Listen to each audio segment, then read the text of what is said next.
Hello, everybody. I hope you guys are having an amazing week. Welcome to the live. It's so wonderful to see all you guys here. All right, I'm just getting set up here because I have a lot that I want to share with you. I'm really excited about tonight's topic. Oh, there's a delay. I hope you guys can hear me okay. I'm excited about tonight's topic because I've been waiting a long time to do this video because it's so exciting and it's a topic that I've been wanting to talk about for a long time that's super important about this whole shadow work element. And it's actually it's one of the things that are least talked about, and they are talked about, but sometimes they're the concept of what I'm going to talk about, it's kind of skewed, kind of changed from what it actually is. We're going to be talking about soul retrieval and fragmentation of the soul, and essentially what happens when we fragment ourselves, when we're in the process of fragmentation, how does it happen, and how to reintegrate the fragments of yourself. A lot of different fields on the topic talk about fragmentation as if the soul is fragmenting, and that's a pretty profound misconception because in reality, your soul cannot fragment. You are whole. The soul is completely untouchable. Before we dive deep into the topic, I'm just going to do a quick overview on exactly what I want to primarily talk about in today's live. And essentially, one of the key takeaways of this topic is that your soul cannot be touched. Nothing can touch your soul. Nothing can break your soul. Your soul is 100% whole, always, all the time, forever. Nothing can break that.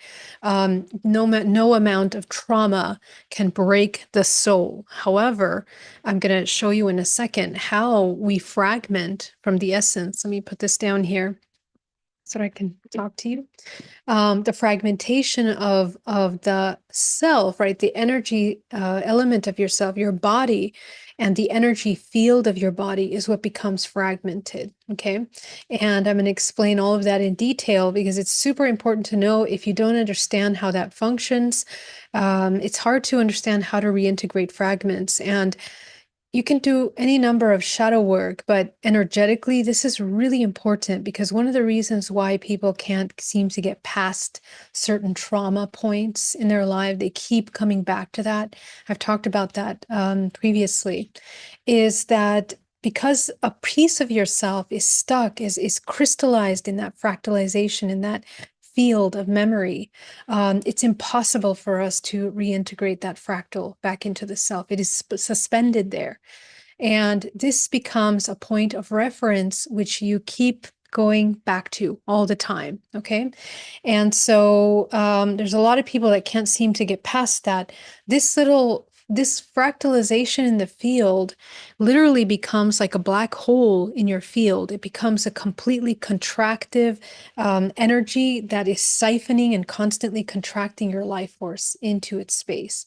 And so we experience re-traumatizing ourselves. We can't shift in perception. We can't heal the body. We can't energetically expand. There's all kinds of things that happen as a result of that. Okay. I'm going to go and say hi to everybody. Hello, everybody. Mark Sanchez, thank you so much for that super chat. That is so kind of you. You guys have no idea how much your super chats help me. Thank you so much. If you have a question, please put it in capital letters. I'll be so happy to answer your question. Okay. All right, my love. So let's jump into it because we have a lot to talk about. And I'm going to walk you through a practice of actually doing the reintegration at the end. Let's see how much time we have and make sure that we are within the time frame because I don't want to make this video too long. I always love to talk to you for hours. Okay, so this is day 5 in our in our shadow work challenge.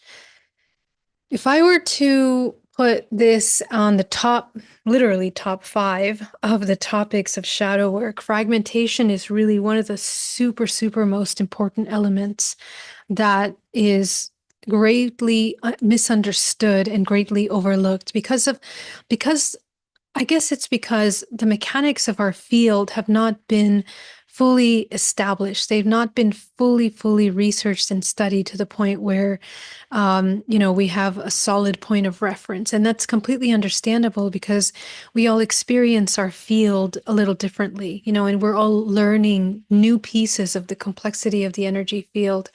The more we integrate, the more we allow ourselves to experience the field. Okay, so we're going to go deep into many elements of this.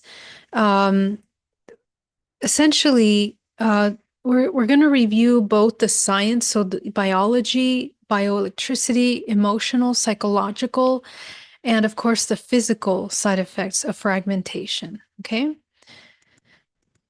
Okay, so let's start in point one. Okay, what are we talking about when we talk about fragmentation? First of all, I want to start by reminding you that the original state of your human self is unity, it is wholeness. And that is something that is untouched. It can never be tainted, it can never be manipulated, it can never be changed. Your soul, your essence is the infinite. It's the infinite. Nothing can touch that, period. Okay? What can happen is that you separate yourself from it more and more. Okay? And you separate yourself from it every time you fall asleep. Okay? Pay attention. Every time you fall back asleep, every time you're not in your body, every time you're disconnected from your awareness, you are at the verge of experiencing fragmentation. And usually the people that are most fragmented are the ones that are having the hardest time even conceptualizing the concept of unity or even embodying that state of peace and wholeness and harmony. So if you have a lot of severe issues with meditation, with being still, with being connected to your body, with being fully in the body, being grounded, you want to take a look at the level of fragmentation that you might have experienced in life. Okay. Let's go deeper. Before fragmentation, there exists coherence. Consciousness naturally organizes itself towards integration. Every biological system seeks wholeness, not as an aspiration, but as a default operation mode. The nervous system is coordinating billions of signals per second into a unified, responsive intelligence. Okay, this is designed for integration, not division. Your endocrine system, which is your chakra system, which is processing the hormones, cascading in precise feedback loops, each gland communicating in a symphony of chemical coherence. Okay, so we're talking about many layers of your body. Right now, we're going to talk about the biology. We're next going to talk about the energy system. The fascial network is a continuous web of connective tissue binding body, emotions, memory into a single living matrix. Your psyche, in its natural state, the mind organizes perception, memory, and identity into a unified self-aware field of consciousness. Okay? The organism is designed to function as one intelligence. Fragmentation represents the interruption of this natural order. So those of you that have abilities when you were children, you were super intuitive, you were able to feel more, sense more, see more, connect with more, including nature, animals, invisible friends, whatever you are tuning into. This is part of your actual healthiest state of being. And that's something that we need to remember. When we are connected and really refining our senses to that level of sensitivity and coming back to that creative innocence, okay, is actually when you're most coming into natural order. And it's not because consciousness is damaged by these experiences, but because survival temporarily becomes more urgent than wholeness. Okay, so this is the matrix embedding, indoctrinating, subconsciously hijacking the nervous system in a way that we believe fully that survival of this physical body is the most important. And that's already encoded in your innate system. Okay. The separation is an act of biological mercy, per se. The tragedy begins only when it becomes permanent, right? And so Literally, we have many different stages in our life when we're developing from the age of the womb until the age of 7, when most of these neural networks, most of these systems are being programmed in this way. So if you are going to become a new mother or you are just, you have children, I really invite you to pay attention to, and of course, this is not easy because, we live in this world that's very busy. We're always running around doing so much. But to pause and kind of revisit some of the environmental, emotional influences that we provide for our children as an environment. Okay. Did we provide an environment that promoted the need for looking for safety, looking for protection? Okay. And so a lot of times we as parents are so disconnected from ourselves that we very seldomly understand the subtle emotional impacts that events can have on our children. We don't realize that. We are so busy with our lives and so busy in survival mode ourselves that we don't stop and pause to really take account as to how the impact of those actions are actually affecting our children. And those impacts are forming the entire perception of the child into its adulthood. And you know that as an adult, when you look back at your childhood and begin to realize some of the impacts that your environment had on yourself. Okay. So let's talk about the energetics of when we're talking about fragmentation. What are we talking about when we talk about this refraction? This when the soul is incarnating into the physical body, let's start at the womb. What is happening? Okay, so imagine your soul, right? The soul being this life force. The soul in itself is a fractal of source, but a fractal is a self-similar whole. Okay, so it doesn't mean a fragment. I want to make that very clear because we need to make that distinction in order to really understand reintegration. Okay, your soul, which is this vessel of a fractal that is temporarily experiencing within a certain dimension or many dimensions, this experience of being a separate from the soul, from the source. Okay. And so as this soul, which is infinite potential, the soul is the vessel from which we emerge from the infinite. It is refracted because it is light. The only thing we're talking about here is light because you are light. So we're talking about the architecture of the light body. Okay. As it goes through the many dimensional layers, we exist in all dimensional layers simultaneously. You exist in all dimensional layers. And this matrix, experienced through the perception of the third dimension, has up to 13 dimensions that can be experienced through the third dimension. Okay. So I want to make that very clear because, well, I'm sharing with you what I have seen. Okay. So as in every single one of these refractions, I call them refractions because what happens in a refraction when the light shines through a pyramid, remember, it completely creates the spectrum of light, right? It's the 7 rays of light, 7 rainbow colors. These are frequencies. And so these frequencies, as they refract in the different dimensional planes, they form different geometric constructs. Each of these different geometric constructs are responsible for the form and the way light bends and formulates and manifests in those dimensional planes. Again, you exist in all dimensional planes simultaneously. And when you are in dream state, you're navigating these dimensional planes as these different geometric structures of light. That's what astral travel, that's what out-of-body experiences are. When we die, that this is what we're experiencing. We're moving and traversing through these different dimensional layers. Sometimes we go through them, sometimes we immediately are back in source. That's a different topic. So let's talk about what happens in the 3D, in the third dimensional plane here on this earth, this construct.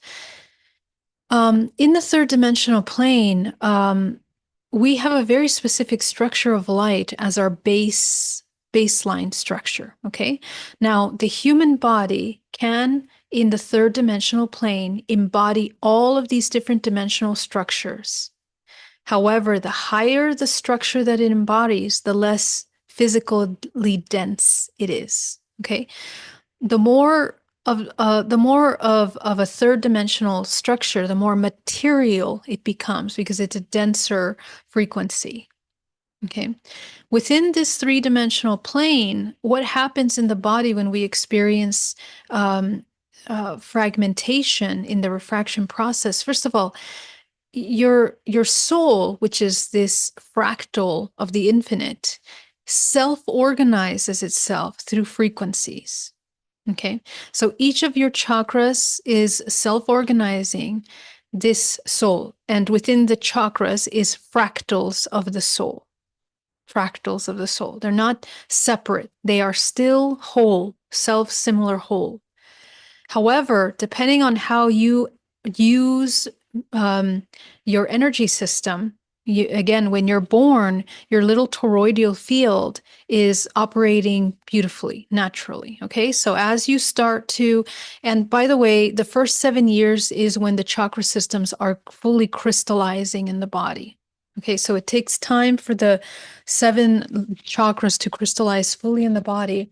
And at puberty, we experience another layer of integration of the chakra bodies. Another layer of the chakras unfolds inside the physical body.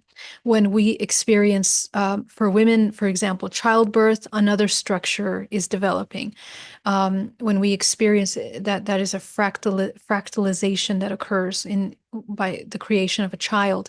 When we go through menopause, women specifically, their structure changes again. Okay, because and the same thing for men, but men experience it in a different way. Okay, just more biologically, the woman is affected because the woman is the vessel of life. Okay, the female organism is a very, very complex system that we are barely touching the iceberg of really understanding the complexities of the human body. I think now, as we move into spiritual sciences, we'll be able to better understand how our biology actually functions in the coming years. So the man, as well, as it goes through the different phases of life, more connected to the mind, the mental elements of the mind are also shifting in the physical body. Okay, it's still affecting hormonally, biological, still affecting different parts. But again, the function of the female and the male, they're kind of anatomically specific, and then they have certain functions in this dimension. I'm not talking about sexual orientation. I'm not talking about any of that. That's on the surface level. I'm talking about the energetic structure of human bodies. That's it. Okay, so I'm not talking about sexual preference, any of that. That's a whole different topic that has nothing to do with this right now. Okay, we can talk about that another time. Okay, so what happens in the three-dimensional plane is that every single time that within the 7 years of development of the first 7 chakras, as they develop their complexity within the system, the reason why they're developing through the first 7 years is that through the first 7 years, these frequencies are harmonizing to the DNA of the human organism. Okay, the DNA of the human organism is the ancestral bloodline, which is the blueprint of the physical body. On a spiritual level, it's organizing to all the frequential patterns that are inherited into the experience of this individual. And the choice that the individual has in its incarnation is really dependent on whatever this human wishes to experience in the physical realm.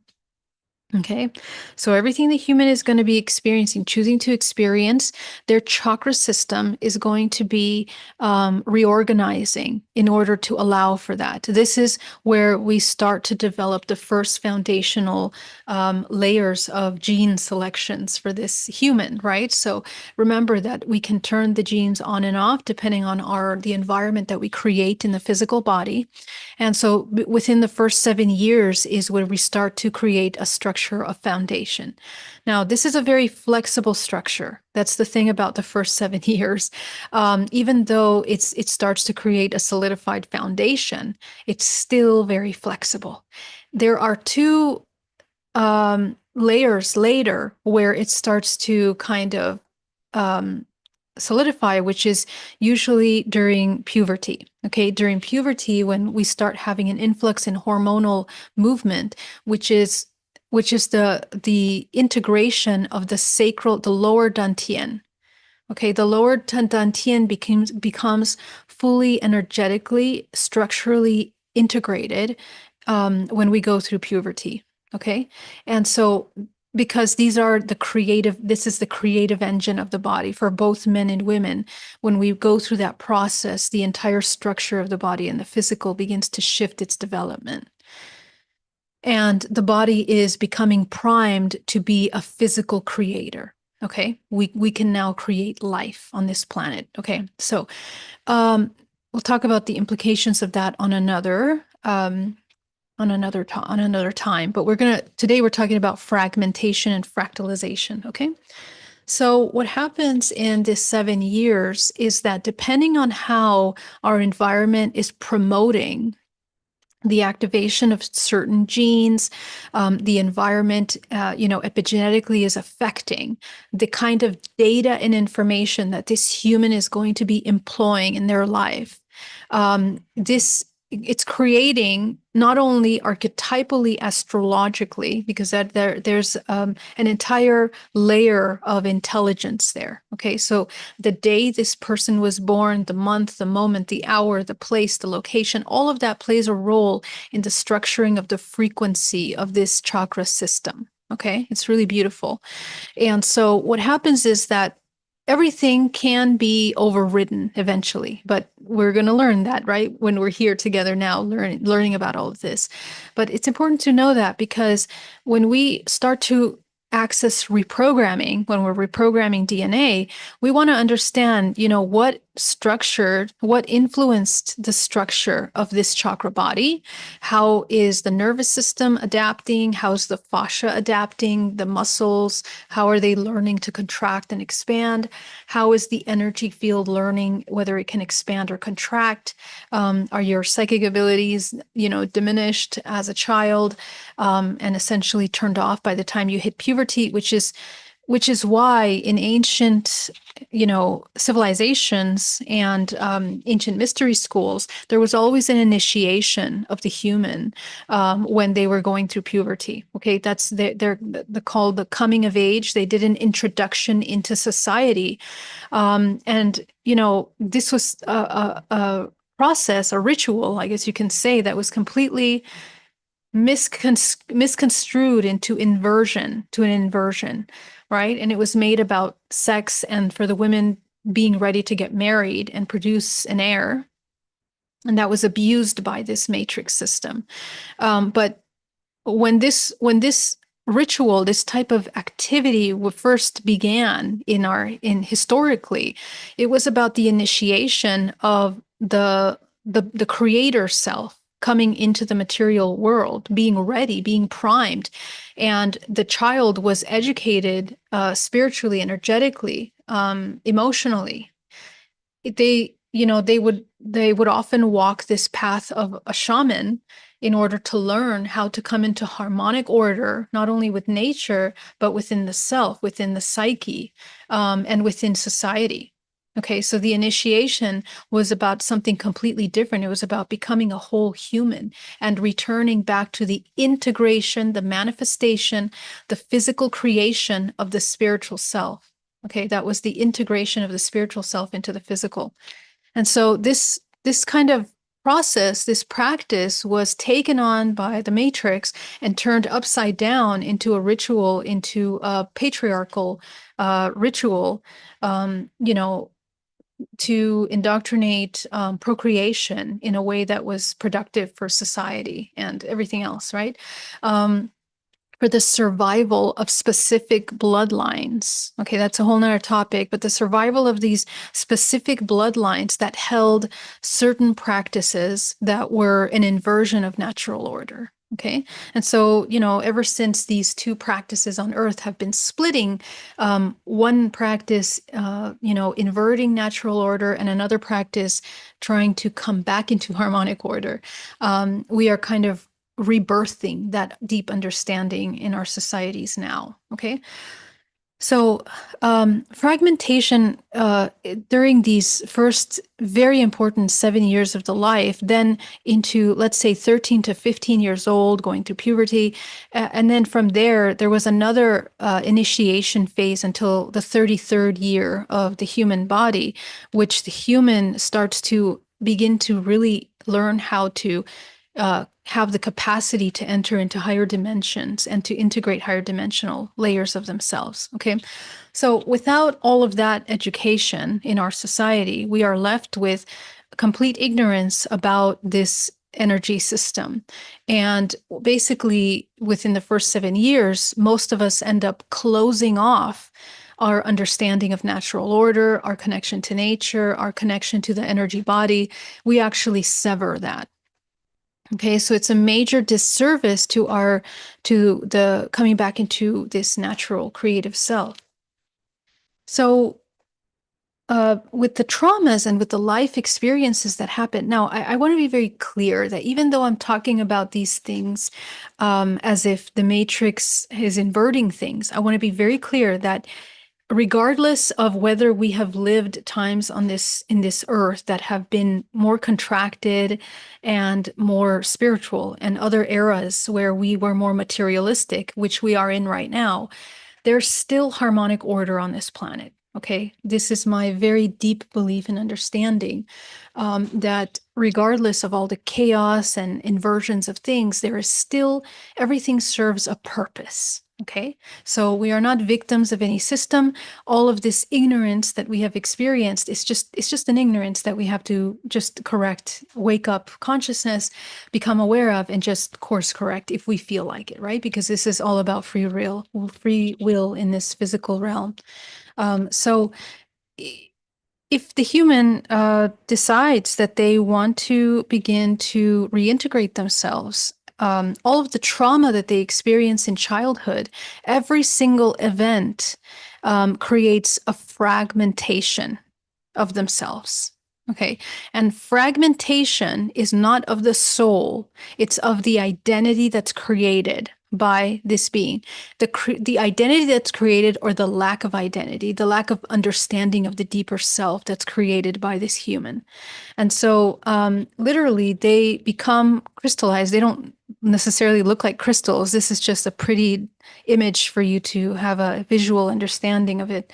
But we call this process crystallization. The reason why I call it that is because you can also say solidification, or slowing down of the frequency. Because when a frequency is repeated over and over and over and over again through the neural pathway, remember that our entire morphogenetic field, this is the construct of the entire morphogenetic field, the repetition, the reinforcement of behaviors and bioelectrical input into this system also becomes strengthened and reinforced, and eventually becomes part of this being. Look at these crystals, it's part of this being. Is this the true self? No, none of these crystallized fractals are part of their true essence.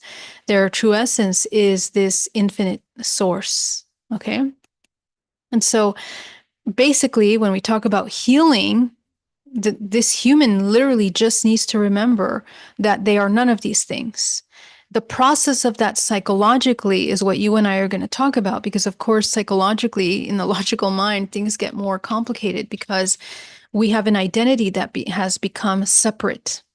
And when that identity becomes fragmented within so many different scenarios, every single moment that you experience trauma, this is a fragment of yourself that is suspended in that timeline. And timelines, um, even though we are constantly moving out of, many timelines at once, our awareness can move into a past life. Right here, right now, I can access a past life. I can access a future life. I can access an alien life.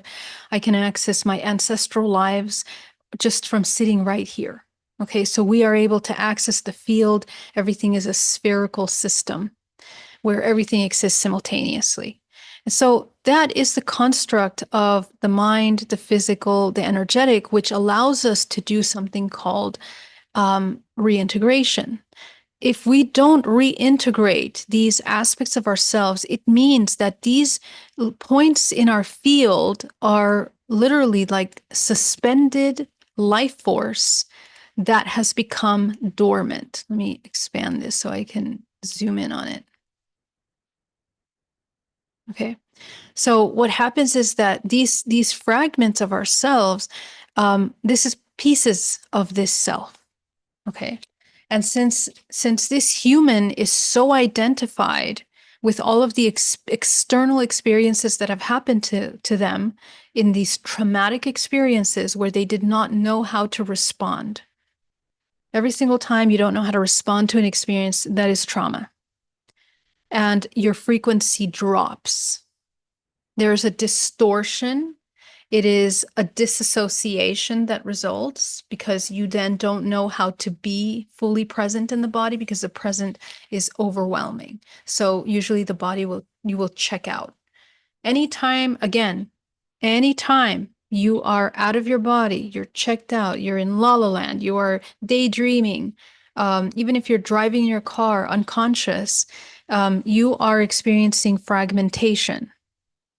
So to be whole is to be present with yourself. Okay, the individual that is full of fragmentation can never be present because everything is in their field energetically.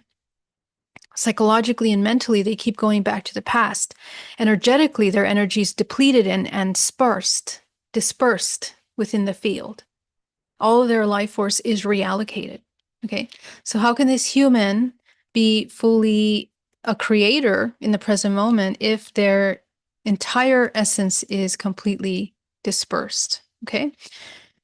So in the process of fragmentation, we are reintegrating fragments of ourselves and we are calling back the life force that is suspended in that back into the present, into the now.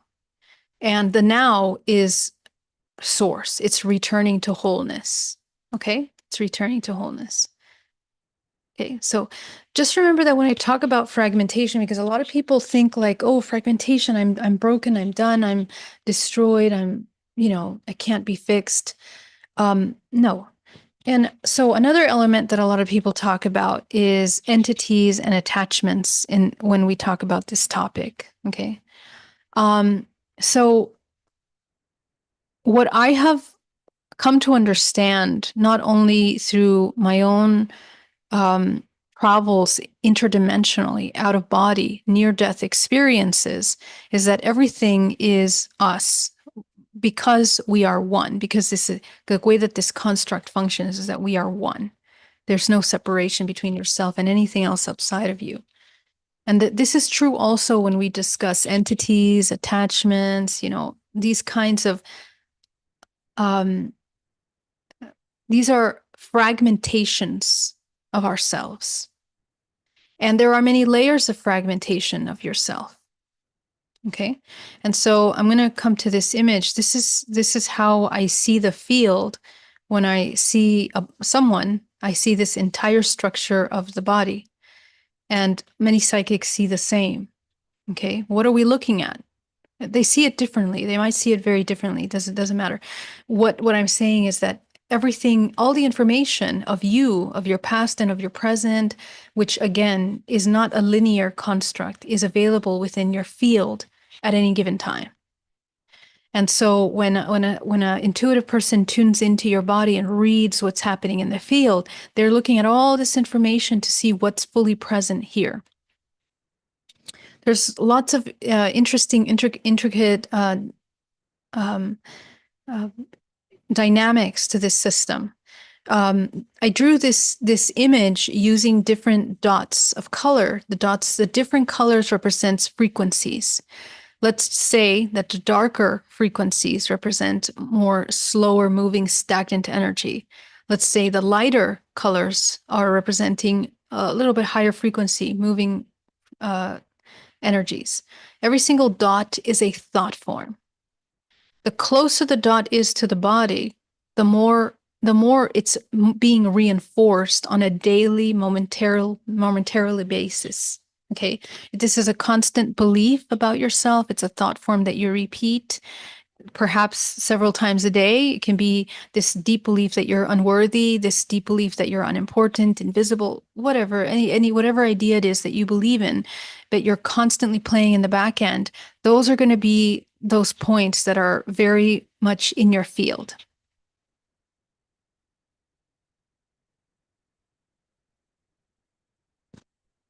That being said, all the dots that are in your field are connected to the greater field, the morphogenetic field. This is the morphogenetic field in which you have other layers of information. Okay, so every single dot connects to each other based on frequency and resonance.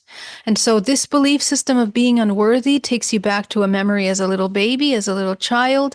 And this belief of being a little child takes you back to an ancestral memory, where, you have a history of, trauma in the family and people feeling unworthy. This takes you all the way back to a past life where, I don't know, you're a priest and you have these histories of embodying this constant story of being unworthy, so on and so forth. These dots are interconnected and they are in your field. When we talk about reintegrating fragments of yourself, we're talking about healing and integrating these aspects of yourself. Your energy is tied up in every single one of these thought forms that you can access. And anytime that you are experiencing hypnotherapy, you are literally entering this field of information where all of this is available to you simultaneously. What is most available to people is based on their current functioning programming and thought forms, the resonance, the frequencies that they're mostly running, which I call your vibrational signature. Those are your core foundational belief systems. They will guide what information you can access. Very few times a person that is running a very low vibrational frequency patterns in their life can they access really, really, really high dimensional information. And so this is part of the architecture of energy, which is why when you see someone behaving out of integrity, but they say they can channel high dimensional information, that's something that you kind of want to look at. Because that's in terms of spiritual physics and metaphysics, that it's not something that really can happen. Okay, so the entire body, and even if they access certain levels of high dimensional information, their perception will limit the way that they understand that information. That's another thing. Okay, so whatever you channel, we want to work with this physical body, reintegrating these fractals and all of our misconceptions of our wholeness is what we are looking to we are inviting these parts of ourselves to shift. Okay, because what happens with all these fragments, and we have so many fragments in the field, we are not able to see truth because you are not truth.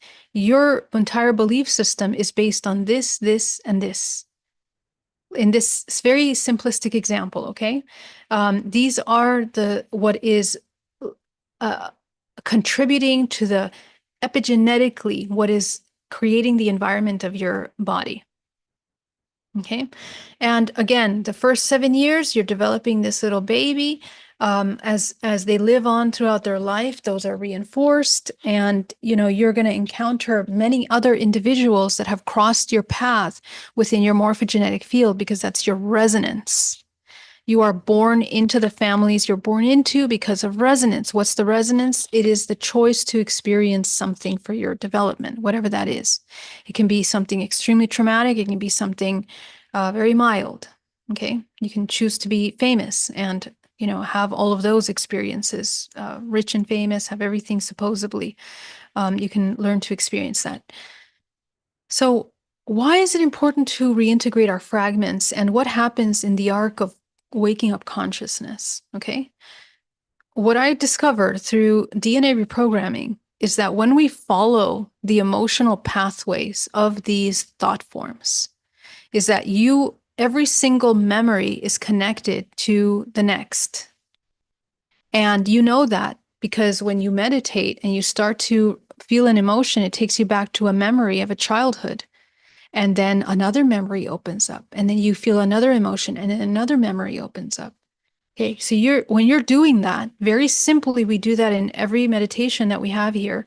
You are navigating this. You are traveling through the holographic system of your DNA to uncover the emotional memory that is within your field. That's what you're doing. You're traveling through your field, through the body. It's through the body. It's not outside of the body. It's within the body, through the body. Okay. So this is super, super important because what happens to the human that has a lot of these connections that they're not reintegrating within themselves, when we talk about holes in the field, this is exactly what creates these holes in the field. Okay. So every time if you guys ever come to my energy healing clinic, and I read your body and the whole back of your body is wide open, I know immediately the kind of belief systems that are running in the back end of that person because, and actually the majority of people are actually operating very unconsciously of the back of the body because we haven't integrated the spiritual self. The back of the body represents the divine feminine. It represents the spiritual self. It represents the intuition, everything that is occult and, everything that is the hidden, the subconscious part of the self. We're so disconnected from that. Majority of people have absolutely zero awareness of the back of their body. And so their energy field is just a hole. The back of the body is like a hole. What happens when you have a hole in the entire back of the body is that you are fragile energetically. Okay. And so what we think of these thought forms when you connect with another person that is in resonance to this similar pathway, this similar organization of information, is that you guys are dumping these frequencies back at each other. You guys are in resonance. This can be partners, friends, family, that you are in resonance with. It could be the cashier at the grocery store, uh, you know, the yeah. And so these are things that you want to understand. And this is one of the most fascinating elements that really helped solidify my understanding, how everything in this world is not random. Okay. This self-organizing structure that is within our bodies is within the entire universe. It's within the earth. It's the way humans reorganize themselves in certain countries, certain families, certain cities, certain streets. People come together, and now we have this virtual world where we are also self-organizing ourselves within this virtual reality, which is another, it's a deeper matrix. It's deeper sleep in the matrix, right? So we are learning how can this individual being so fragmented, picking up everyone else's energy, picking up, everything from outside of themselves. Of course, you have absolute disharmony in the organism of this individual. Okay. And so the energy field that is holding all of this information becomes really polluted. So again, for a millionth time, energetic hygiene is number one, super important, because the person that lives in the present moment, they are not distracted and confused by all of this noise that they have within the field. Okay, so let's go deeper. Okay, what is fragmentation? Fragmentation is the division of consciousness into separate adaptive identities.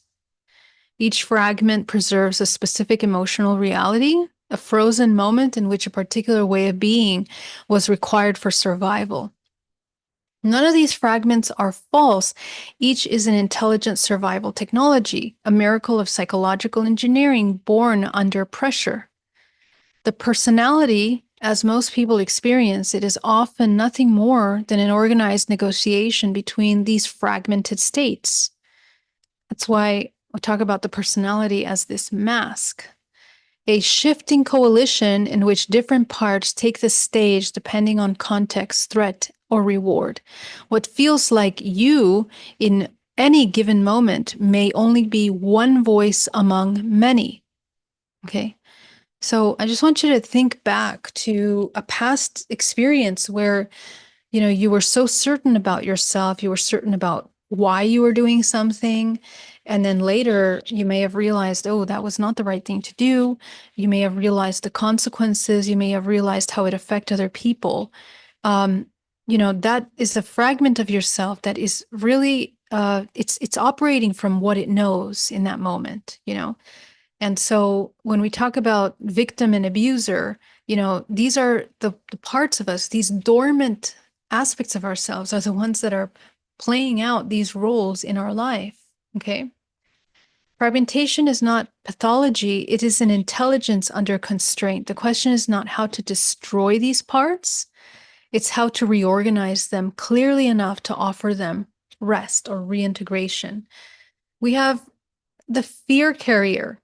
Okay, the fear carrier holds vigilance to protect against perceived danger, real or remembered. The grief keeper that preserves unprocessed losses that were too overwhelming to fully feel. The perfectionist learns that flawless is the only viable protection against rejection or shame. The invisible one, these are all fragments of yourself, discovers that disappearing is safer than occupying space in a dangerous environment. The hypervigilant scans constantly, trusting no moment of peace, always waiting for the next threat. The pleaser earns safety through accommodation, making others' comfort the price of belonging. Okay, so take a look at these. How many of these do you play out? You might be all of them. You might be one of them. You might have been one last year. Maybe this year you're another one. Okay. So we have all kinds, and of course, in the larger architecture of things, the way that we fragment is actually in archetypes. Okay. So the 12 main archetypal, I feel that there are 13 main archetypal divisions that we tend to take on in the same way that there's 13 astrological signs. We are embodying that, okay? And your entire life is a fragmentation, essentially, because again, you have separated yourself from the source as a fractal in order to temporarily experience the physical, which is this earth that you're in right now, this human experience.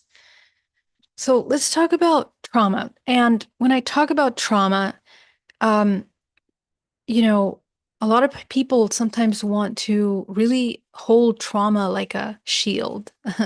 you know, Trauma doesn't create weakness, okay, but it does make you very fragile. Okay, if you are identified with your trauma, you can actually be very fragile. And I've talked about the difference between fragility before, because there is a big difference between being fragile and actually being like a softer version of yourself, okay? An authentic version of yourself. So, this is one of the most important reframings of this entire field of psychological healing, because trauma is not a sign of fragility. It's evidence that the organism encountered something larger than it can metabolize in real time and responded with extraordinary intelligence. The wound is not the failure, the wound is the record of survival. Number one, trauma changes perception first. Okay, so before behavior shifts, the lens through which reality is interpreted has already been fundamentally reorganized. Remember that. And you can change your perception at any time.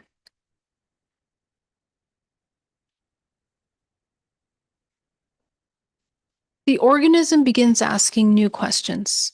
Am I safe? Can I trust? Must I disappear? Should I attack first? Who must I become to survive this?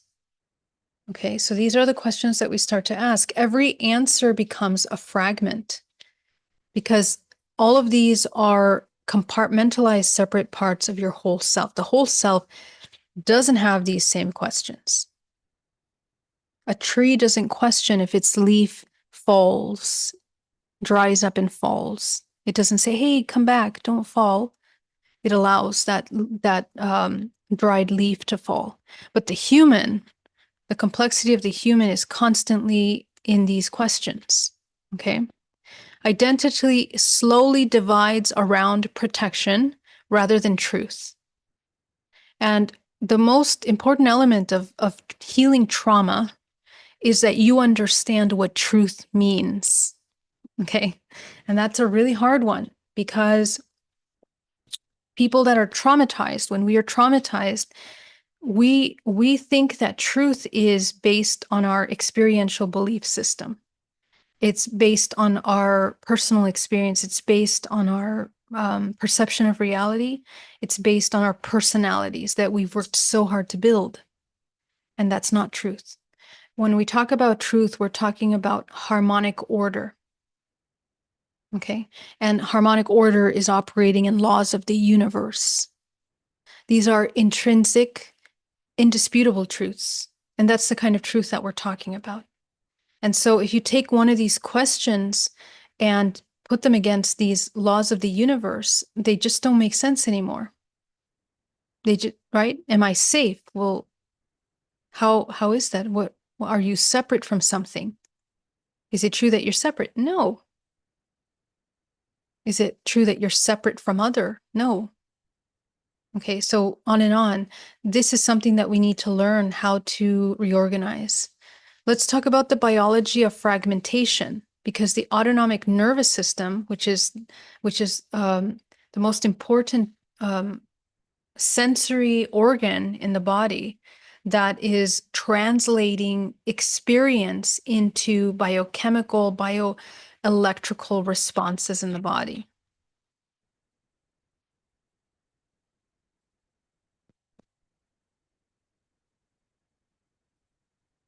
So we talked on day one about how trauma is not stored as memory alone. It reorganizes physiologically at the deepest level. The body becomes an archive of every unresolved experience. When the nervous system is chronically activated in survival mode, the consequence extends far beyond psychological distress into the architecture of the body itself. Chronic sympathetic nervous system activation, the persistent fight or flight state, creates a structural separation between higher cognitive function, higher faculties, and primal instinct. Okay. And the prefrontal cortex is responsible for reasoning, perspective taking, and executive decision making. It becomes progressively less accessible. The organism becomes governed by reflex rather than reflection. Loss of executive function. So when I talk about fragility, this is what I'm talking about. That when we are in survival mode, we lose this executive function. We have a difficulty planning, difficulty regulating our impulses, or accessing long-term perspective in moments of activation. The alchemy to this is to be fully embodied and to ground. Remember that grounding brings the brain into alpha state. Okay.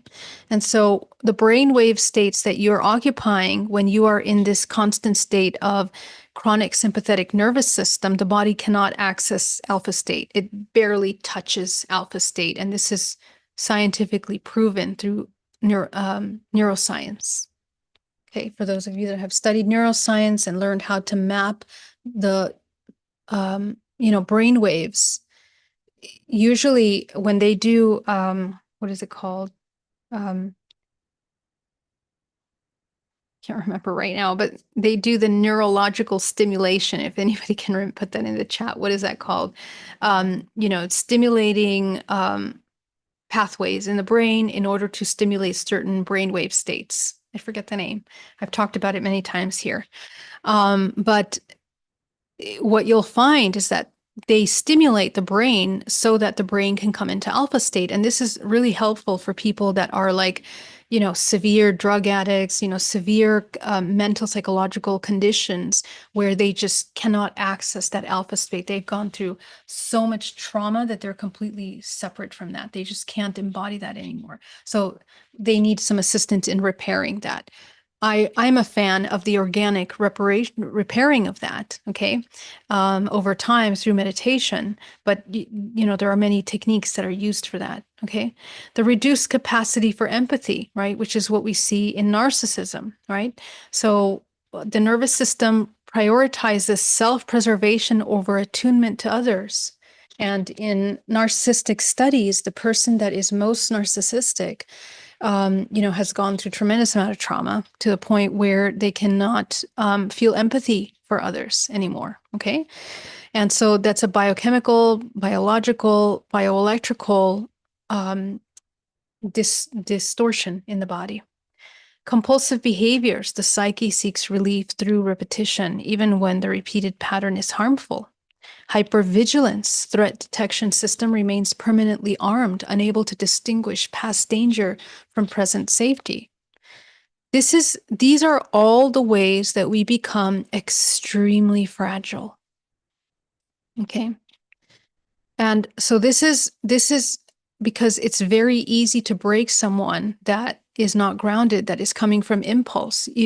This is why it's a perfect person for an abuser, let's say a psychopath or someone that is really able to take advantage of this. And when we talk about energetically, the exact same thing happens. What happens when you're completely disorganized in the field here? Your energetic body has those holes. We talked about the holes in the body, right? That's what happens. The body has a ton of holes. That's what it looks like. Okay, so somebody that's constantly in these psychological states has a lot of holes energetically. In a coherent nervous system, the body moves fluidly between activation and rest. In a fragmented nervous system, the baseline has shifted permanently towards threat readiness. Okay, this is where we talk about being at cause and effect. Okay, the person that is constantly at cause and effect, they're just waiting to react. This is not a weakness. This is what the body does when it has learned through overwhelming experience that danger is always imminent. The restoration of nervous system flexibility, keyword flexibility, is the capacity to respond and then return to rest. Sorry, guys. Return to rest is one of the central goals of deep somatic healing work. Okay, so when you're learning how to do somatic healing, you're trying to activate alpha brainwave state in your body, which you can also do by going into nature. You can also do it by meditation, growing gray matter in the brain. I can go on and on. We're going to talk more about that. Okay. Polyvagal adaptation. I'm sure many of you have heard of polyvagal theory, developed by Dr. Stephen Porges. It reveals that the autonomic nervous system is not simply binary, which switches between safety and danger. It is hierarchical layering system. Okay, that creates entirely different physiological and psychological states depending on perceived threat level.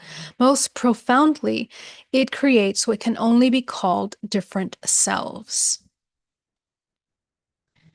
This is really important for those of you that are learning to recover from trauma. Those of you that, and of course, we have all had trauma. This doesn't have to be something severe. It can be something very simple. I want you to take a moment to identify which one of these is your go-to. Are you a fight self? This fight is the fight self. So we're all of these. We all have all of these, but some of us have more prevalent one over the other. Okay, it's your survival mechanism. The fight self, it's angry. We have assertion, aggression, dominance. The organism mobilizes toward confrontation, often mistaken for strength or passion. This is something that's super important. People think passion is a good thing. I really beg to differ. There's different understandings to passion. Sometimes, most of the time, passion is an imbalanced perception of something, okay, which is why we tend to talk about neutrality. Okay, the flight self, anxiety, avoidance, workaholism, escapism. The organism mobilizes away from threat, often mistaken or ambition or independence. The freeze self, disassociation, numbness, paralysis, fog. The organism shuts down when neither fight or flight is possible, often mistaken for calm. So, whenever someone comes into my practice and talks about, I'm very calm all the time, there's nothing that triggers me, just give me 5 minutes and we're going to find what's underneath that calm. Because calm can be a really amazing mask for the suppression of your true, authentic feelings and emotions.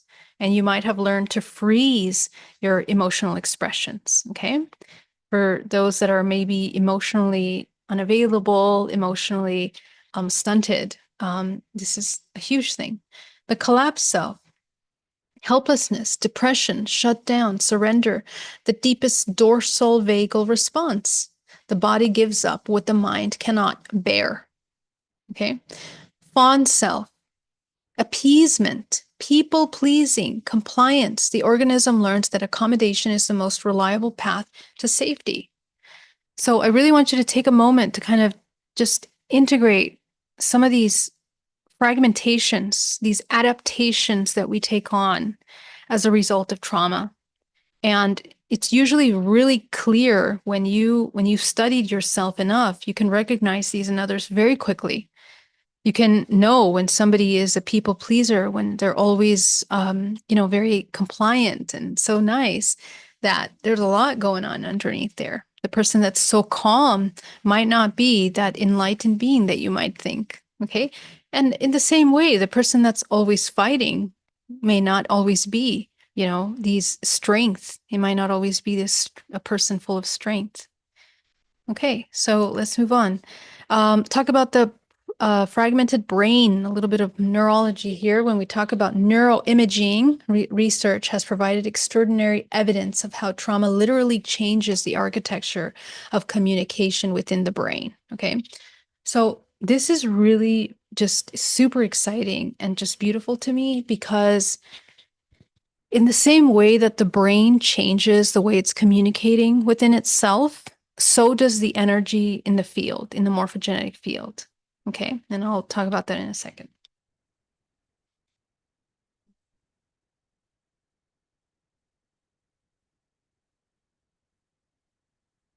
So these are not metaphors, by the way.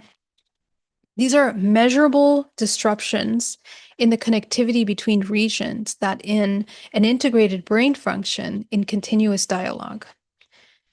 Brain communication. Let's start with prefrontal cortex, which is the reasoning, planning, self-awareness part of you. Okay. Anterior cingulate cortex, which is the emotional regulation and attention. Interoception, body awareness, your insula, the hippocampus, which is your memory, consolidation, context, your limbic system, which is emotional processing and threat response. Memory becomes compartmentalized without proper hippocampal integration. Traumatic memories are stored as sensory fragments. Images, smells, sounds, body sensations, rather than coherent narrative. The past cannot be located in time. It intrudes into present as if we're still happening. Okay. This is super important. How many of you have these memories of life experiences, traumatic experiences that you just cannot shake, right? Come on, slide, work with me here. Okay, I just want to zoom in so you can see. Okay, so super important. Okay, emotions become isolated. The insula's disrupted communication means that the body's emotional signal no longer reaches conscious awareness cleanly. So, those of you that have trouble meditating, those of you that have trouble coming into this constant state of calm, okay, there's a neurological reason for that. And this is why that when I talk about healing and reintegration, You cannot avoid meditation. Okay? Neuroscience, psychology, biology, all of these different sciences of the physical body in the spiritual lens, there's no the baseline to create a strong foundation in your organism is meditation. Because meditation helps you repair these systems. It helps organize these miscommunications, these disorganized of communication. Okay. Identity becomes divided. And I experienced that myself. Okay. I was diagnosed ADHD as a child. Um, you name it. So many different things that everyone would think you would not be able to meditate. And I was able to meditate. It took practice and it took discipline and it took understanding how the energy system works. But you rewire the functions of your brain and you change all of those things.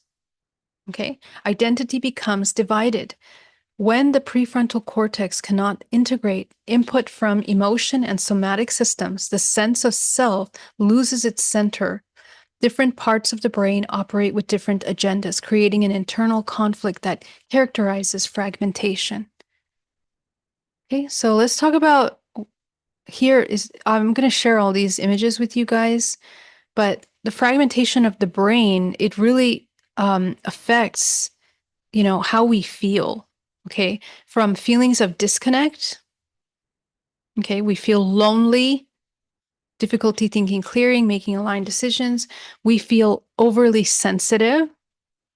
This is super important for those empaths that feel completely victimized by other people that are supposedly more powerful than them or, have more control. You have to learn how to work with yourself because everything is connected. Your trauma is deeply connected to your ability to master your energy and your life force. Okay. Disconnection from the body. Those of you that don't want to be in the body. Those of you that don't want to feel your emotions. Okay. In the insula, it's about body awareness. We have to reconnect this. And so if you go deep into your trauma, you can really begin to understand how you have created these belief systems, how they have affected the body. The anterior singular cortex, weakened connections lead to poor emotional regulation. You can't regulate your emotions. Your emotions take over your body. Okay? Overwhelming anger, overwhelming sorrow, overwhelming helplessness. Okay. And so remember that we talk about all these cosmic movements, the solar flares that can affect and highlight these things. They're not happening because we're a victim of the environment. They're happening because we need to learn how to regulate these systems. Now, more than ever now, because as things become more chaotic in the world, this is going to be the baseline. You're creating the higher self. This is the higher self. The higher self is the integration of all these systems. Memory becomes fragmented. Okay, so all the fragments of yourself, you can't let go of the past. You can't integrate the past into the present. Okay. Let's talk about the fascial network.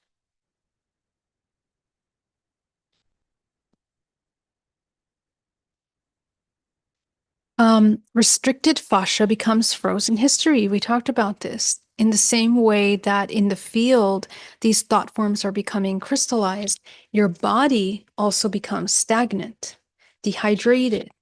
Okay. Your posture changes. Your movement your joints start to hurt. You're just not able to move the way you should.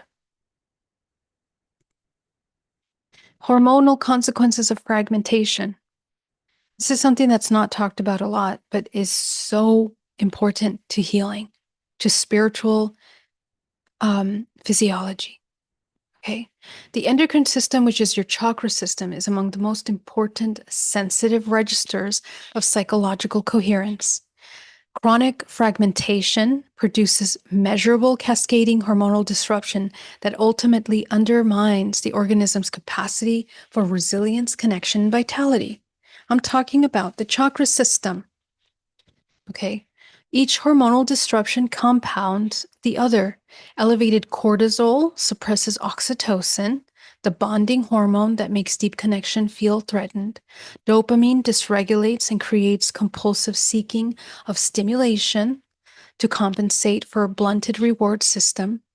Adrenal exhaustion leaves the organism without the vital energy required for genuine healing. Immune suppression and chronic inflammation becomes the body's final language. When psychological fragmentation goes unaddressed, inflammatory disease, autoimmune conditions, metabolic disruption frequently trace their roots to prolonged absence of internal coherence. Okay, everything is connected. And so the fragmented organism loses biological flexibility, guys. Okay, so this whole concept of integration of your fragments is not just something that some little spiritual people do in that one group of spiritual people. This is part of your ascension, is part of your integration, your healing, your empowerment. It is extremely important. Okay. Because your body literally, it just can't respond. It can't recover. It can't return to its baseline. It's permanently braced constantly. And so your entire life force is expending in simply maintaining this architecture of division, this survival mechanism within you. Psychologically, okay, we have many identities that we have attached to. What happens when you become fragmented is that you create all of these compartmentalized aspects of yourself that becomes so difficult to reintegrate later. And emotionally, we develop a lot of emotions of self-hate, betrayal, and that's why it's so difficult to love yourself when you have all these fragmented aspects of yourself. Okay? And so everything from the invisible child to the achiever to the healer to the rebel, even the healer, what you become in this lifetime, the careers that you choose, all have the partners that you select are all a result of these choices.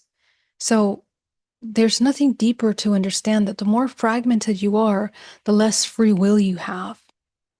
Okay.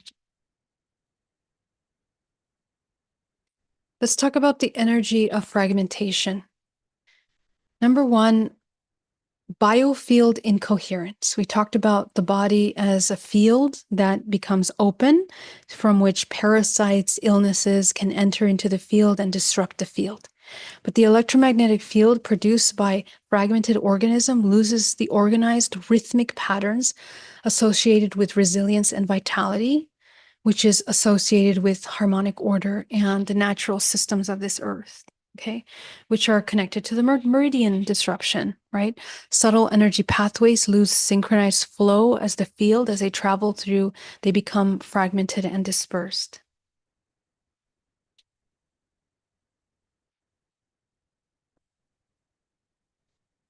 Heart rate variability loss, right? And so the HeartMath Institute studied so much on heart rate variability, but the heart loses its harmonic rhythm.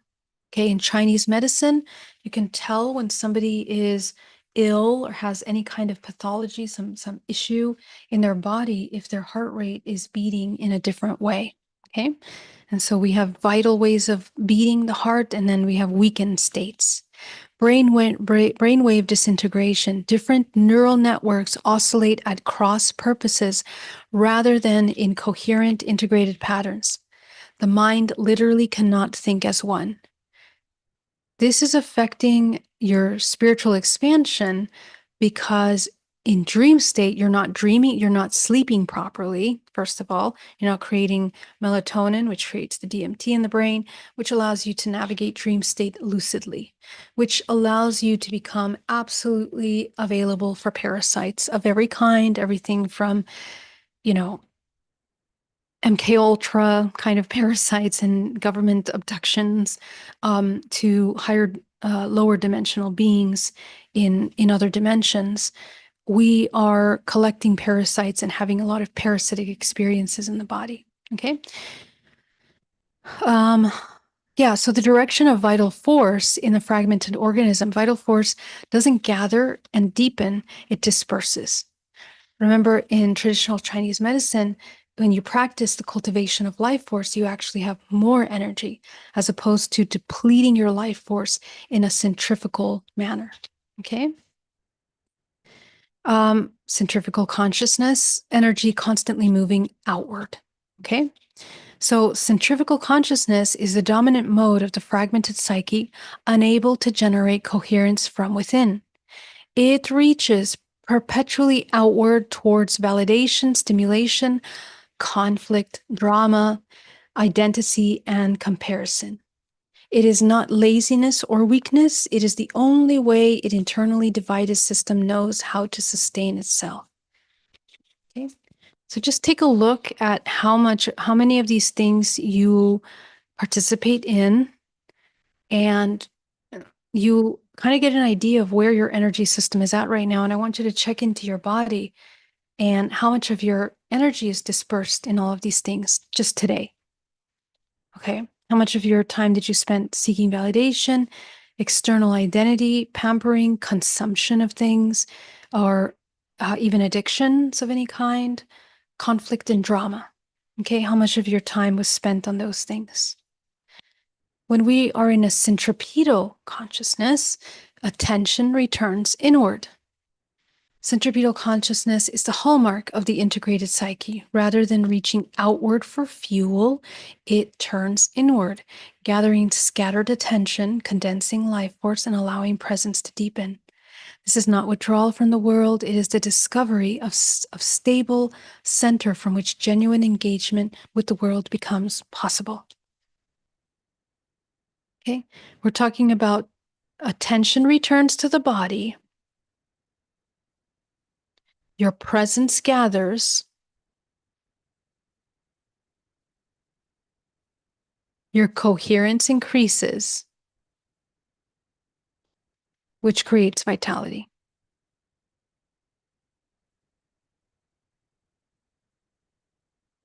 Now, in the world, your fragmentation is the reason for the magnification of all of these manipulative systems,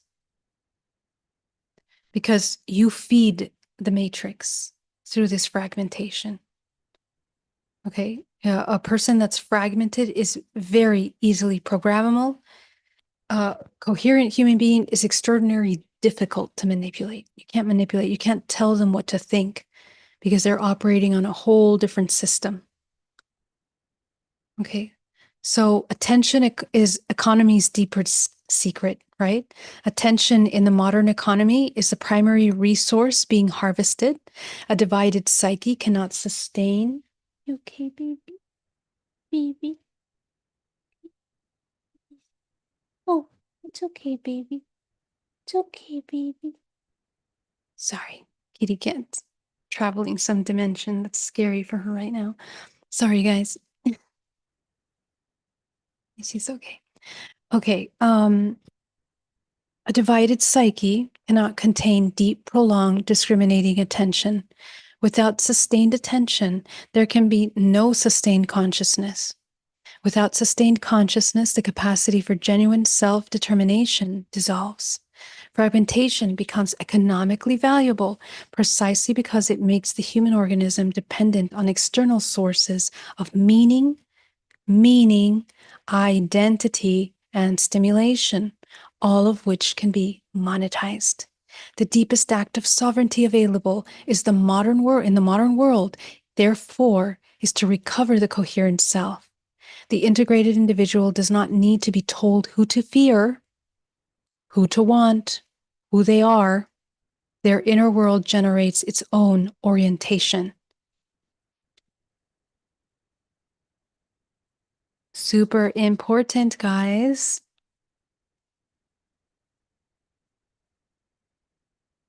So, how are you manipulated through this? Okay, let's go deeper into this.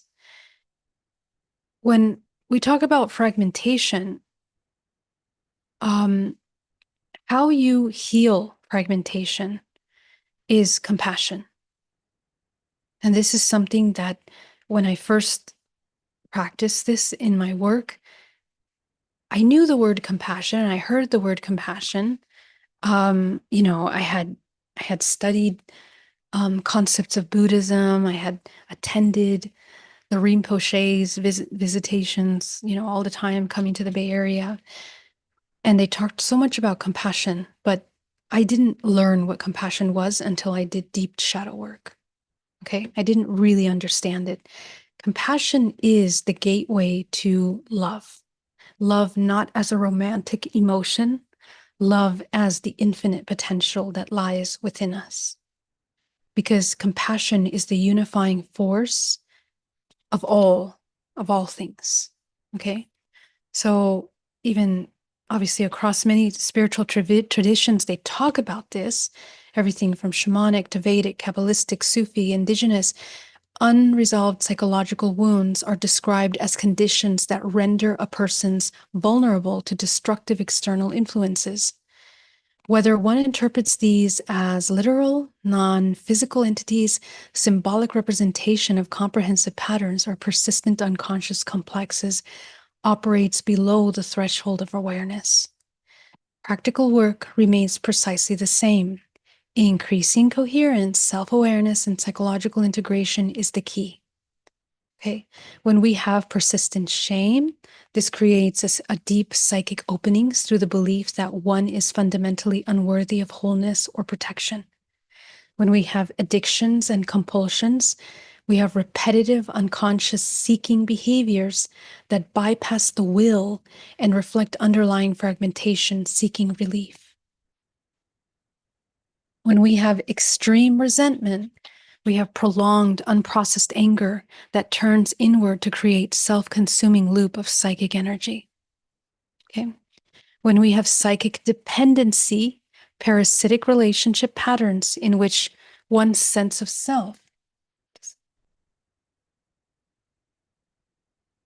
requires another person's collapse or subordination to feel stable.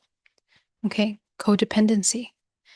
In the coherent principle, the fundamental insight across all traditions, regardless of their metaphysical framework, is that greater the coherence, the less available consciousness is to destructive influences. Okay? The connection, therefore, between fragmentation and illness is tremendous. Okay, and I already talked about all the different things, but I'm actually putting together a book on somatic roots of illnesses and their energetic correlate and, all the correlates that I put together here, I'm putting for every illness for you. I will have that soon, but essentially every single one of these illnesses and imbalances has a correlate. And it's really, really interesting for us to really look into this and understand that.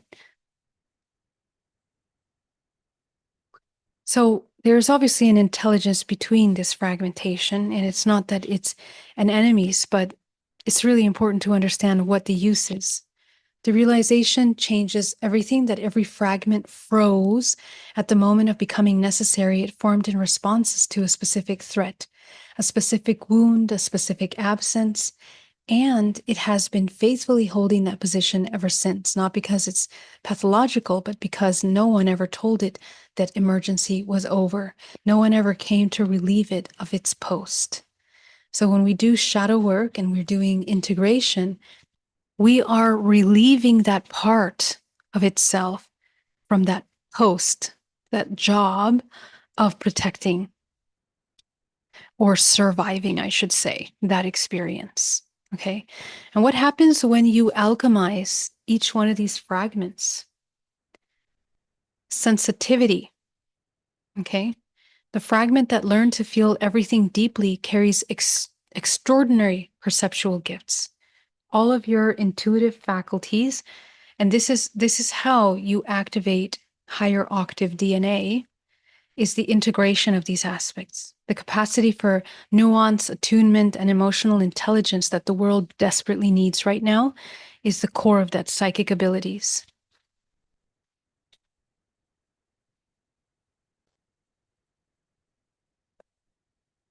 Creativity. The fragment that retreated into imagination preserves the capacity to generate new worlds.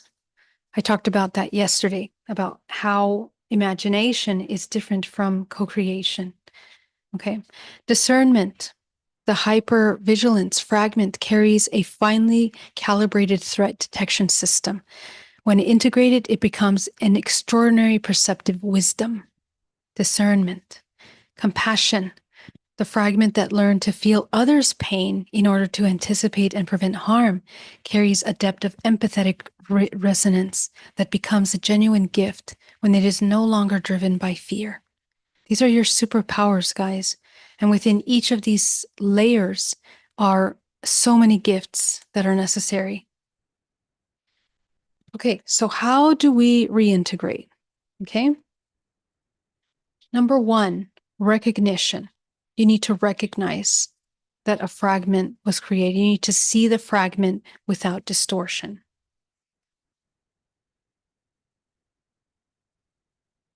That means you need to be able to go back to that experience to see yourself clearly, without distortion, without fear.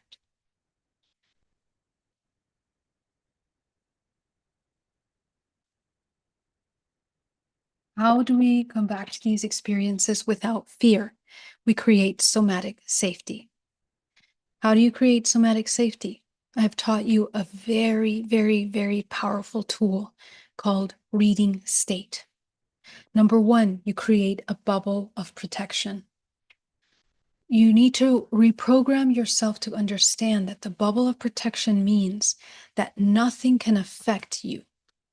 And you understand your soul is untouchable, your essence. You are pure energy, nothing can touch you. When you create this powerful field of protection, you take that field of protection back with you in your memories. Okay, and so you can revisit any number of experiences, no matter how traumatic they are. And trust me, in my life, I've had to revisit every single trauma that I've had. And what allowed me to revisit those experiences without getting emotionally overwhelmed, taken over, scared, terrified, retracted, was closing the first three chakras, which help you regulate and control the imbalanced emotional perception that you've created from that experience. I do not suggest going back to those emotional memories without mastering closing your first three chakras and opening your top three chakras. Okay? Because you need to help the body. You need to help yourself. You need to train to regulate the somatic energy body. And you're also learning to regulate the nervous system. Second, once you are fully in this state of reading, you then allow yourself to fully, completely feel the emotions that you didn't know how to feel in that original experience. Allow unfit feelings to move through. Now, an amazing thing that I learned about emotions, that emotions, the reason why they feel so powerful in the body is because we resist them. You resist feeling it. If you allow yourself to observe an emotion in your body, it'll pass through the body within a minute, sometimes faster. But it won't last more than a minute.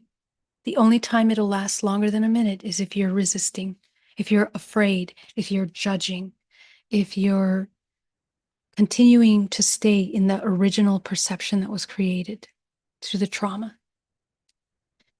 And finally, once you're able to feel the emotion, you're able to see the full spectrum of yourself. You're able to see that fractal of yourself in that state very clearly. The suffering that you've experienced, the belief systems that you've created as a result of that experience, and you can look at how that belief has affected your life. It's very important to do that. because you need to understand the side effect, the impact that that belief system had in you, in your choosing of relationships, career choices, family choices, everything, every part of your life. And all of those fragments that you see that have been affected by this one memory are the ones that you need to heal. You need to let each of those feel and heal. The integration is that you alchemize. Let's say the trauma is a feeling of being abandoned. So you let the child feel the full feeling of abandonment. It feels rejected. It feels neglected. It feels not loved. It feels unworthy. And we ask once again, is it true? What truth? Higher order truth.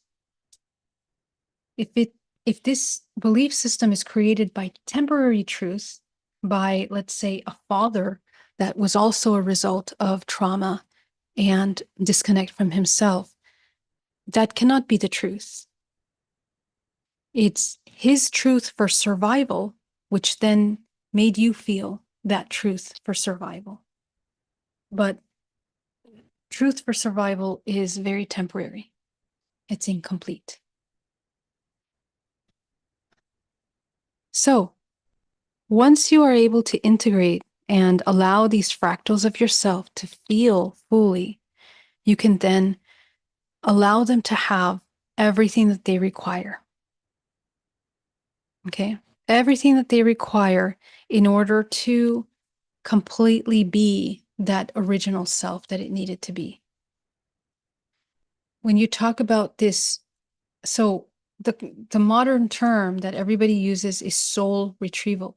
I don't believe in soul retrieval because your soul was never affected, your soul was never fragmented, your soul was never hurt. Your soul is the infinite, just like the consciousness is the field.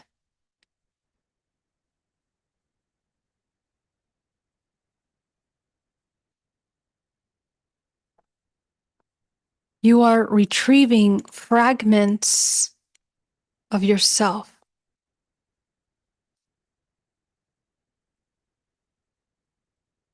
And you are restoring the awareness. This consists of restoring of aspects of ourselves that become isolated through overwhelming experiences across many, many traditions, shamanic, shamanic, and all kinds of indigenous cultures. The depth of the psychological framework, this concept appears remarkably consistent. Something essential was lost in the moment of overwhelm, and the healing requires a deliberate return. Psychologically, this parallels the recovery of disassociated memories, emotions, capacities, and identities. Okay? So the child that stopped playing, when play became too dangerous, when joy drew attention that became threatening, the capacity for spontaneous, unself-conscious delight went from hiding. Its return is amongst the most profound signs of healing. This is like one of the most amazing things that I discovered, that we actually, when we heal, we return back to being these little innocent children again. But we are innocent, wise children, powerfully discerning children that are full of playful creativity. It's not the playfulness that I see that's irresponsible, that's still lost, can't pay the bills, doesn't have clarity, is like stuck doing psychedelics all the time, disconnected from reality. That's not what I'm talking about. Once again, that's a distortion. The innocent child is the one that can allow to see awe in the beauty of life, both light and dark, and hold that divinity, hold that divine perception without being distorted. It cannot be affected no longer by light or dark. Okay? And so there's other examples: the voice that stopped speaking, the body that stopped feeling, the heart that stopped trusting. Okay, so all of these aspects of these internal parts of ourselves need to feel this exact healing alchemy. The abandoned child carries the primal world wound of not being enough for those who are supposed to stay, activates in any relationship where distance appears. Okay, so this abandoned child needs to feel seen, loved, needed, wanted. And by whom? By yourself. Okay, and essentially the gifts that come back are gifts, your intuition, extraordinary sensitivity, joy.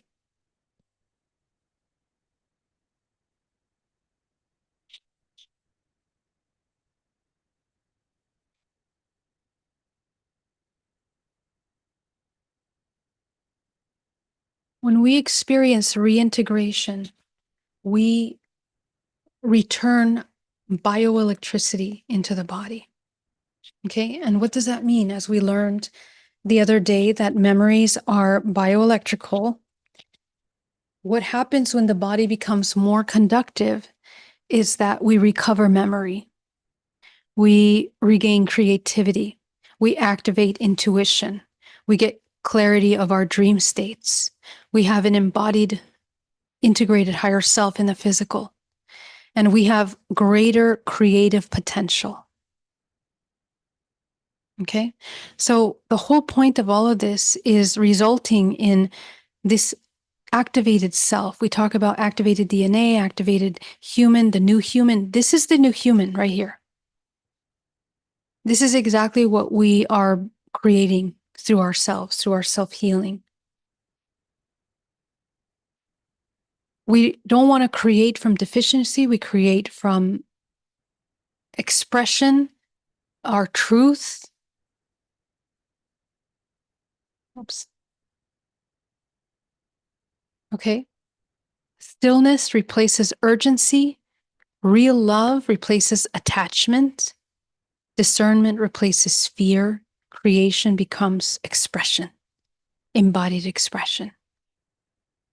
Okay. And this is everything I just explained right now in a really awesome graph for you. Every single fragment was once an act of love. Wholeness is not the achievement by removing the pieces. Wholeness emerges when nothing within you remains in exile. Okay?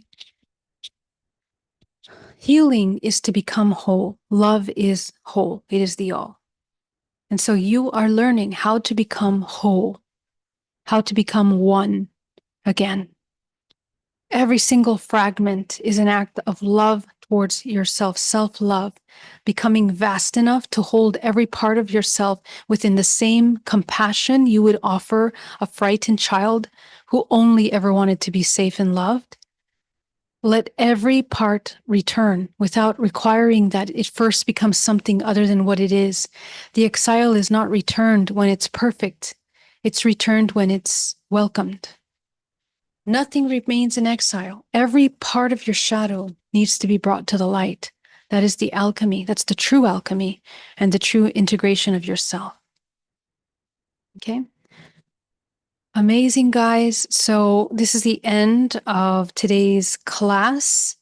And I'm just going to take you through a really quick process of where you can reintegrate a fractal of yourself.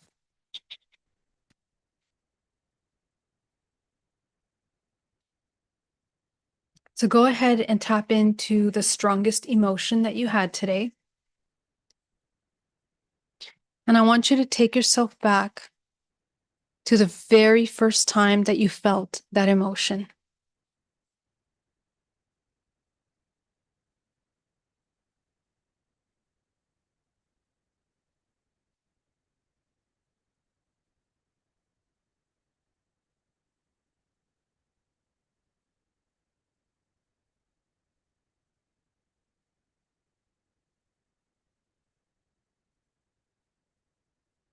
Go ahead and allow yourself to see yourself there in that moment. Notice who you're with, what you're doing. And I want you to tune into the emotions that you feel in your body.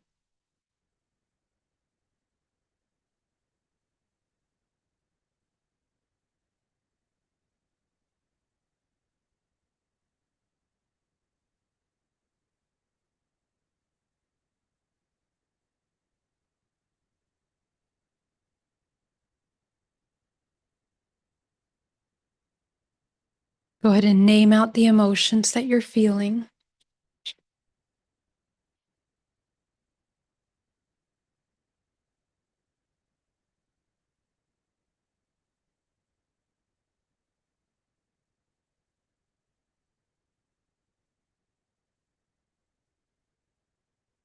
Which one is the strongest?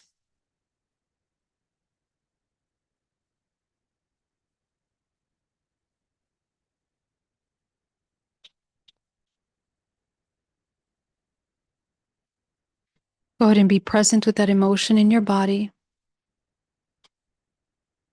And I want you to identify what you need in order to not feel that way.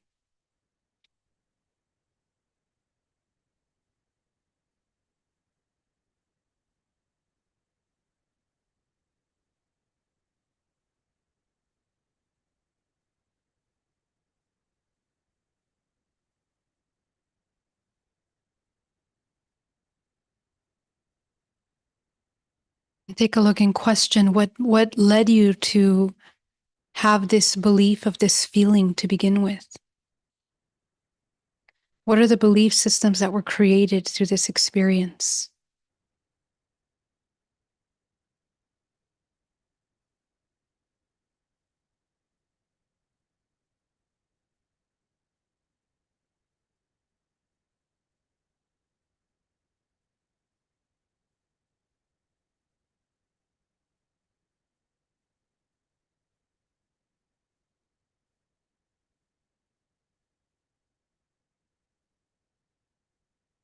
Go ahead and allow yourself to feel that emotion fully in your body, and you're observing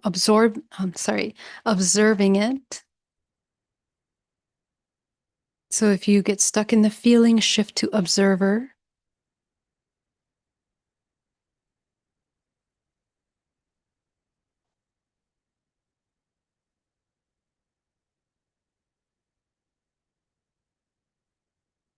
And go ahead and see if you have an earlier memory of this emotion.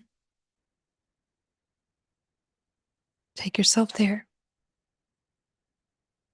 And just notice, how familiar are you with this emotion?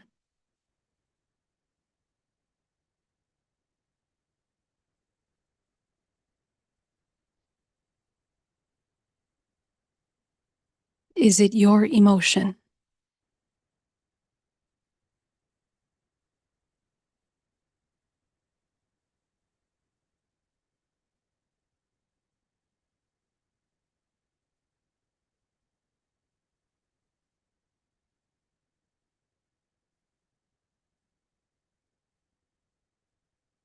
If it's not your emotion, who is feeling this emotion? And why are they feeling that emotion?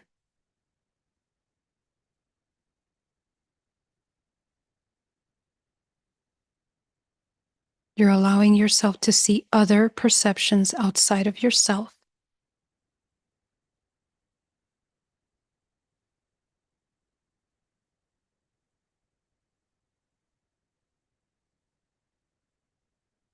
And just observe, what does that person need in order to no longer feel that?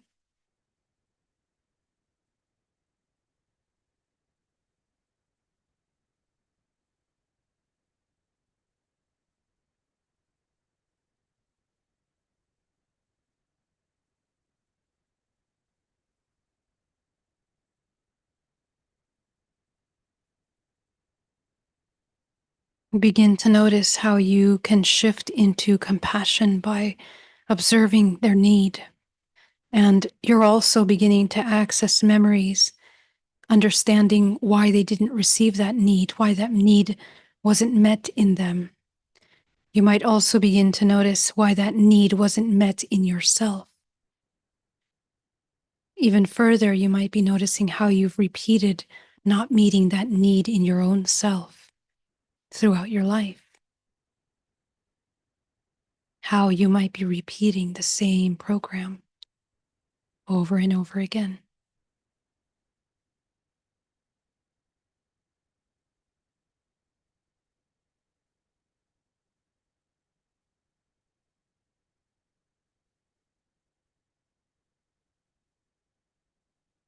Go ahead and return to your fractal of yourself, fragment of yourself. See yourself as that child, as that past self. Notice how this behavior has affected your body, your mind, your emotions, your thoughts, your energy throughout your life. And here you're going to be uncovering many fragments of yourself.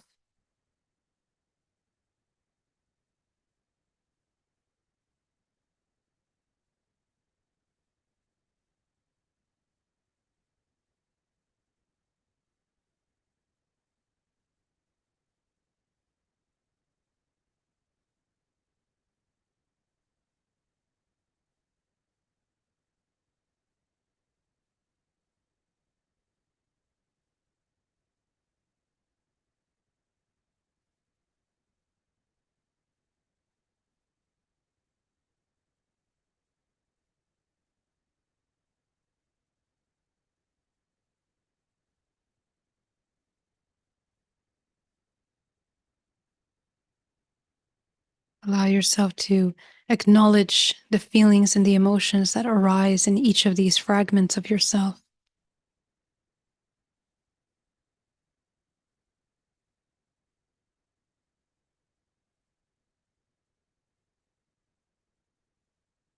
Allow yourself to acknowledge what they need in order to no longer feel that way.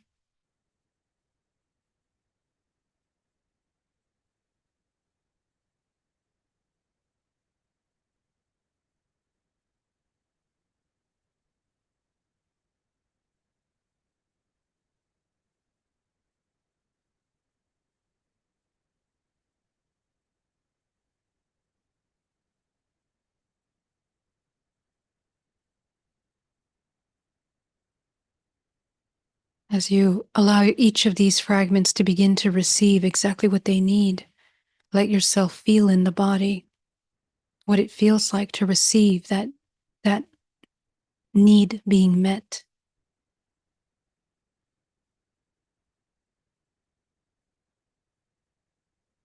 Let's say the emotion that you find is shame, and the alchemy of that shame is self-acceptance, self-care, self-kindness, self-attention, self-worth, self-value.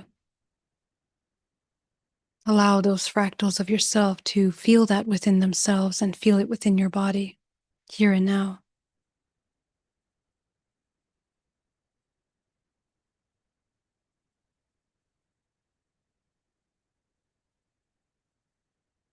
Right now, you are working within your holographic DNA, within the morphogenetic field, within the records of your ancestral and your life history. I want you to begin to observe how far down your ancestral bloodline this behavior goes. All of your ancestors are also fragments of yourself. So allow them to become aware of what they need.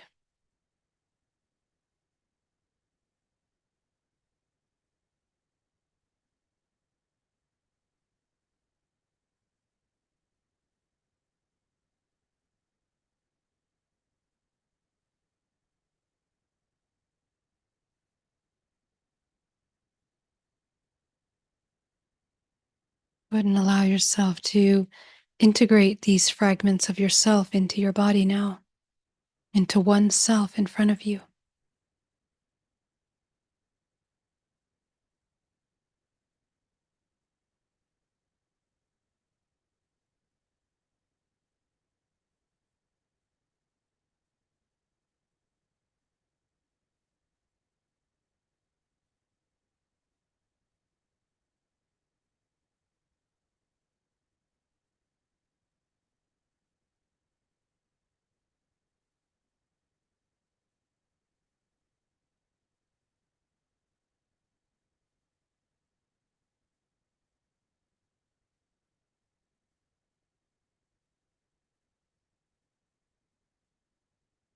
Breathing deeply.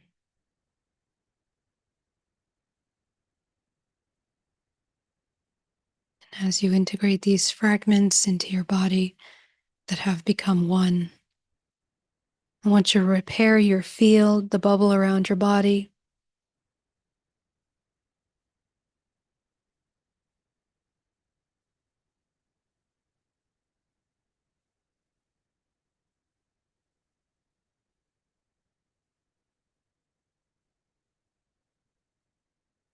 Cut cords with all the past people, places, and things. I want you to call your life force back into your body from all these ancestors, all these people, all these versions of yourself. You're going to cut the cord from all the people, places, things, bring that energy back into the integrated self. And then you're going to integrate the integrated self into your body.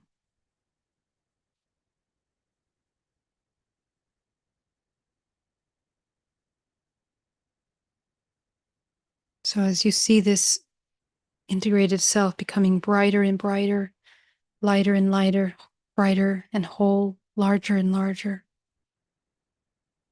more grounded, more certain, more complete, more at peace.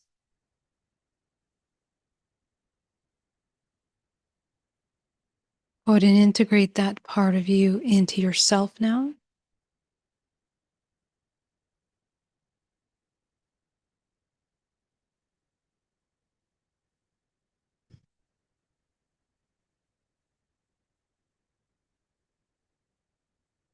Go ahead and allow yourself to open your first 3 chakras back into a balanced state. Your heart, your throat, your third eye. Maintain your bubble perfectly intact all around you.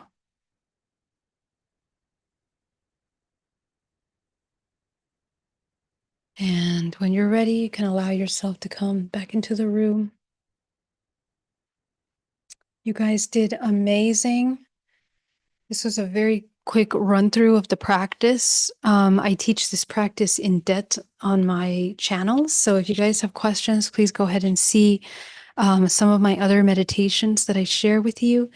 Guys, as always, it was an honor to share with you. I hope that you learned as much as you could from today's presentation. And I look forward to thank you so much for your super chats, guys. You have no idea how much.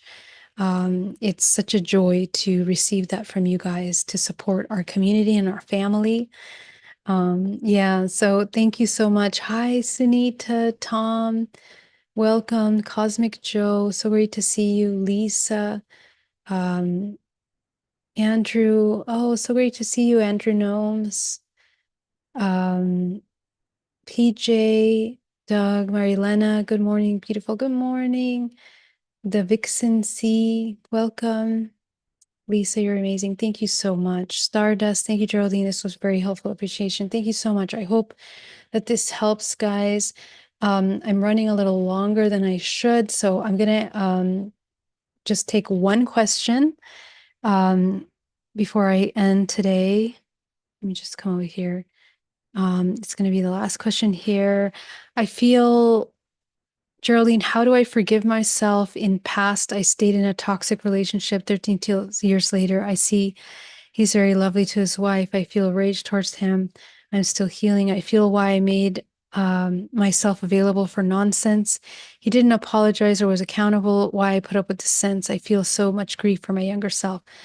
Yeah, PJ. So I think I answered this a couple times already. The answer is the same. You have to forgive yourself. How do you forgive yourself? Is that you have to accept your former self and the beliefs that you had during those life experiences that led you to make those choices. You need to understand what led you to make those choices in that younger self. Okay, because if you are not understanding of why, you're going to repeat the same problem again. You're going to repeat the same decision again. So, whatever your younger self believed at the time that drove that younger self to choose that partner. Perhaps it was survival. Perhaps, and this is something that we're really breaking down. PJ, I don't know if you're a man or a woman. Did you identify if you're a man or a woman? I think you're a woman.